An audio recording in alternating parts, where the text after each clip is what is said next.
Vice President Harris has a packed schedule today with 3 major interviews with some of the biggest brands in American media. First up, a sit down with the ladies over at The View for a live interview about 11 a.m. Eastern. Then at 1 o'clock, she'll talk with Howard Stern on his Sirius XM radio show. And at 6 p.m., she will record an interview for The Late Show with Stephen Colbert. That will air tonight at 11:35 Eastern. NewsNation's Alina Shirazi is in Washington keeping tabs on this critical day for the Harris campaign.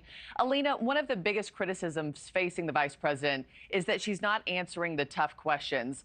Do we see her in the hot seat today getting grilled, or will these be softball interviews?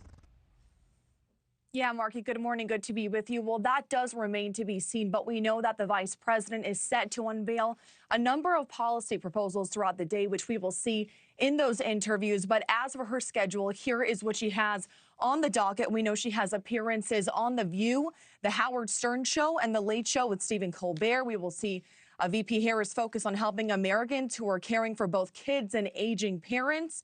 She calls that the sandwich generation, as well as expanding Medicare, the costs of at-home health care, as well as more.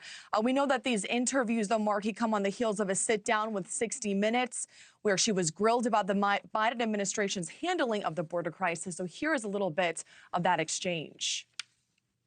Was it a mistake to loosen the immigration policies as much as you did? It's a long-standing problem, and solutions are at hand. And from day one, literally, we have been offering solutions. What I was asking was it a mistake to kind of allow that flood to happen in the first place? I think the policies that we have been proposing are about fixing a problem, not promoting a problem.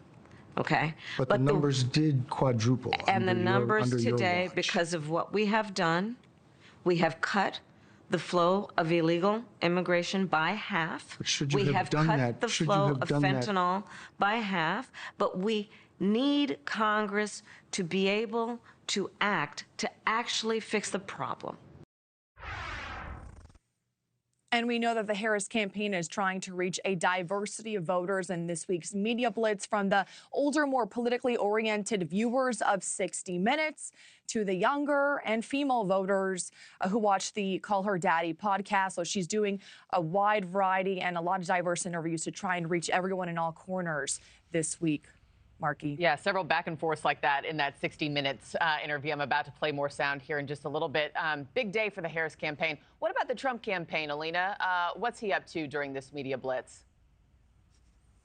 Yeah, we saw President Trump do an interview with a conservative media host where he essentially said that people who are in the U.S. illegally and commit murder have bad genes. He also then continued to criticize the Biden-Harris administration's handling of the southern border for their immigration proposals. But Trump's critics, however, we know quickly pointed out that migrants commit crimes at lower rates than U.S. citizens, and then accused him of using dehumanizing rhetoric to describe migrants in the U.S.